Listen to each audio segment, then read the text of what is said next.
DB radio live, आपकी आवाज।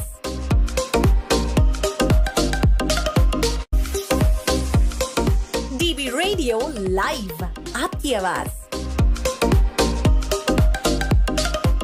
बिल्कुल जी बिल्कुल, किसी ने बड़े कमाल की बात कही है कि कौन सीखा है सिर्फ बातों से, सबको एक हादसा ज़रूरी है। आप सुन रहे हैं देशभगत रेडियो 107.8 एफएम और मैं आरजे राहुल। शो चल रहा है क्या खोया क्या पाया 2025 में। इसी के तहत हम बड़े सारे लोगों से बातचीत कर रहे हैं, बड़ी सारी ऐसी पर्सनैलिटी से बातचीत कर रहे हैं जिनकी लाइफ से हमने बहुत कुछ सीखा, बहुत कुछ जाना। और इसी के चलते हमारे साथ स्टूडियो में बने करिश्मा वर्मा जी। स्वागत है मैम आपका देशभगत रेडियो में। और मैम, बहुत जब आपकी बात होती है तो आपकी पोइट्री की भी बात होती है, तो मैं चाहता हूँ कि शुरुआत क्यों ना आपकी लिखी कुछ चंद लाइनों से हो जाए तो बढ़िया महफिल बन जाएगी। जी बिल्कुल। ये एक फोर लाइनर लिखा था। ओके। मैं सुनाऊँ राहुल जी? बिल्कुल बिल्कुल, इरशाद इरशाद। कि फैसला ऐसा ना हो, हम्म। फैसला ऐसा ना हो कि पछताना पड़े। आहा। फैसला ऐसा ना हो कि पछताना पड़े, ठोकर मार कर वापस वहीं आना पड़े। ओ हो, वाह वाह, क्या बात है। वाह। बहुत शुक्रिया। कि ठोकर मार कर वापस वहीं आना पड़े, मिठास इतनी तो हो लहजे में दोस्त। हम्म। कि मिठास इतनी तो हो लहजे लहजे में में दोस्त, दोस्त। जहर ना लगे अगर वापस भी खाना पड़े। ओए होए, क्या बात है। वाह वाह। वो कहते हैं कि जहर देख के पीता तो की पीता। तो ये आपने, ये रियल बेस्ड शायरी है या आप लोगों की लाइफ से इंस्पायर हो के शायरी करते हो? ऑब्जर्वेशनल। ऑब्जर्वेशनल। तो आज के टाइम में स्पेशली आपसे करिश्मा जी जानना चाहूँगा, शायरी को आप किस मंज़र पर देखते हैं आज के टाइम में, 2025 के टाइम में, या आपको क्या बदलाव नज़र आता है राइटिंग में भी, और कितनी आपको प्योरिटी और जस्टिस नज़र आता है शायरी में और पोइट्री में आज के टाइम में?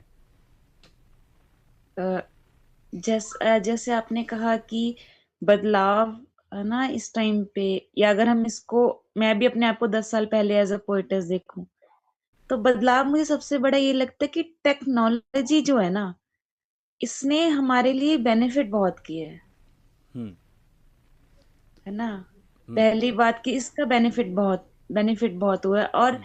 अगर हम शायरी को लेके चलें, है ना, इसने हमारे एहसास जो हैं, अब हम्म। जैसे मैं टेक्नोलॉजी को लेके कहा कि बेनिफिट हुआ है, अगर मैं आपके सामने स्टूडियो में होती हम्म। तो हम ज्यादा बेहतर इंटरेक्ट कर पाते हम्म। ना। हमारे एहसास जो हैं वो शायद ज्यादा हमको महसूस होते और समझ में आते। अब जो मैंने फोर लाइनर आपको हम्म। सुनाया है ना, हम्म। ऐसे बिल्कुल आपके पास में लफ्ज गए, है हम्म। ना, पर एहसास उतना नहीं जा पाया। बिल्कुल, मुझे लगता है मुझे कि ऐसा शायद जिन जो लाइफ के उस मंज़र से गुजर चुके हैं, उनके ज़रूर आपकी जो बातें हैं, आपकी आवाज़ ज़रूर दिलों तक छुई होगी। 2025 की जब हम करिश्मा जी बात करते हैं, आपने 2025 में क्या खोया? आपको क्या लगता है कौन से ऐसे मोमेंट थे जब आपको लगा कि यार ये चीज़ मैंने खो दी, और क्या पाया? ज़रूर हमारे लिसनर्स के साथ शेयर कीजिए। अ, मैं आपको बताऊं कि अब खोया पाया तो हम इतना सोचते नहीं है। एक्चुअल में जो आर्टिस्ट होता है वो इतना सोचता नहीं है हम्म। ना। मुझे लगता है कि ये सफर है ना। हम चले जा रहे हैं, चले जा रहे हैं, ठीक है। हम्म। कुछ सीखा, है ना, और कुछ ऐसी चीजें हैं, कुछ आदतें हैं जो छोड़ दी या छुड़वा दी गई। हम्म। वाह। तो जो मैंने इस, है ना, जो मैंने इस साल में पाया, मैं देशभगत रेडियो में भी मई में आई थी, ओके। है ना। वाह। तो मैंने इस साल में बहुत सारे लोगों का प्यार पाया, क्या बात है। आप है ना। आपकी जो जर्नी है, आप किससे ज़्यादा, किसका प्रभाव आप पर सबसे ज़्यादा पड़ा है? आपकी बातें सुनकर मुझे शिव कुमार बटालवी जी की ज़रूर याद आती है। कहीं ना कहीं बातों में झलकता है उनका प्रभाव। जी, अगर आप जैसे बिल्कुल एक व्यक्ति का नाम पूछ रहे हैं तो डॉक्टर सतिंदर सरताज को मैं बहुत ज्यादा सुनती हूँ। ओके। तो कभी आपने हाँ। उन पे भी कुछ लिखने की कोशिश की है कि उनके ऊपर भी नहीं, कुछ लिखा जाए? उनके ऊपर लिखने की कोशिश, मेरे को लगता है ना, मैं उस इंसान को खुदा की तरह मानती हूँ, तो फिर ओके। उनके ऊपर लिखना नहीं जा सकता। मैं नहीं क्या लिख बात है। पाती। क्या बात है। क्या वो कहते हैं ना कि कायनात में ऐसे शब्द नहीं बने जो किसी की तारीफ में बयान किए जाए। कई बार कुछ शब्द या किसी पर्सनैलिटी के लिए ऐसे भाव होते हैं जो शायद मुझे लगता है कि अगर एक्सप्रेस कर दिए जाए, हमें रहता है कि यार अब कुछ कम रह गया या अब ये हो गया। हाँ, और जब हम एक्सप्रेस कर देते हैं ना राहुल जी, फिर मुझे लगता है कि वो फिनिश हो गया। हम्म। वो जो इमोशन महसूस करने में मजा है वो कहने में नहीं होता है। अच्छा, आपकी लाइफ का सबसे बड़ा करिश्मा जी फोबिया क्या है? एज मेरी ए लाइफ का सबसे, हाँ, एज ए शायरी करते हुए भी और एज ए करिश्मा भी आपका क्या फोबिया है?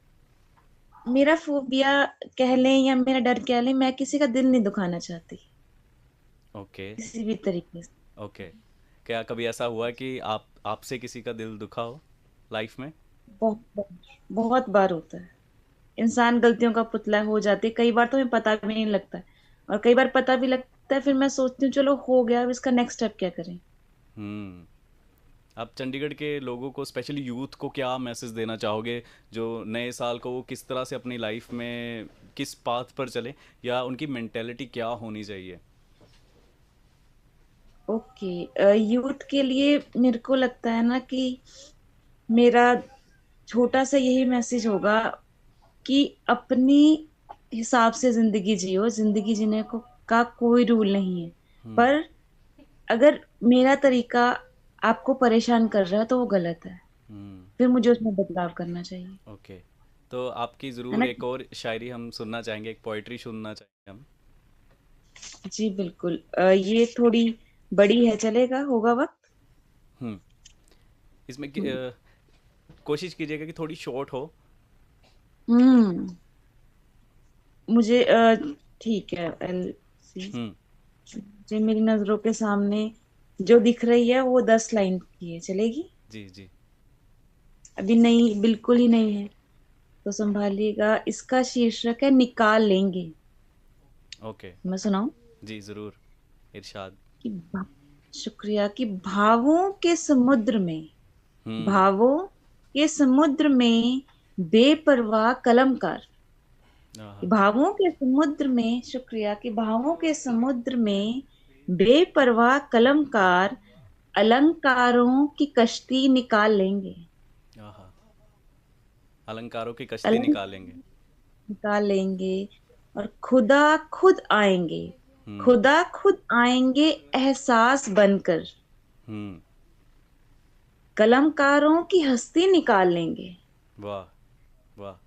शु- शुक्रिया शुक्रिया। और ये देखिएगा कि करेंगे अध्यापक विचार विस्तृत। हम्म। कि करेंगे अध्यापक विचार विस्तृत, हम्म। नादान विद्यार्थी मस्ती निकाल लेंगे। वाह, क्या बात है। शुक्रिया। और ये देखिएगा कि नायाब गहने हीरे मोती दौलत से। हम्म। कि नायाब गहने हीरे हीरे मोती मोती दौलत से। दौलत से, उम्मीद एक महंगी सस्ती निकाल लेंगे।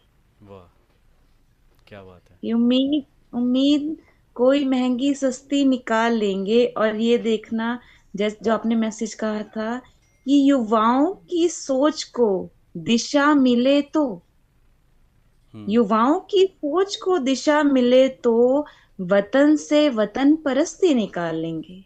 कि वाह वतन वाह, से वतन परस्ती निकाल लेंगे। क्या मुझे बात है। सुनने के लिए बहुत बहुत शुक्रिया। क्या बात है।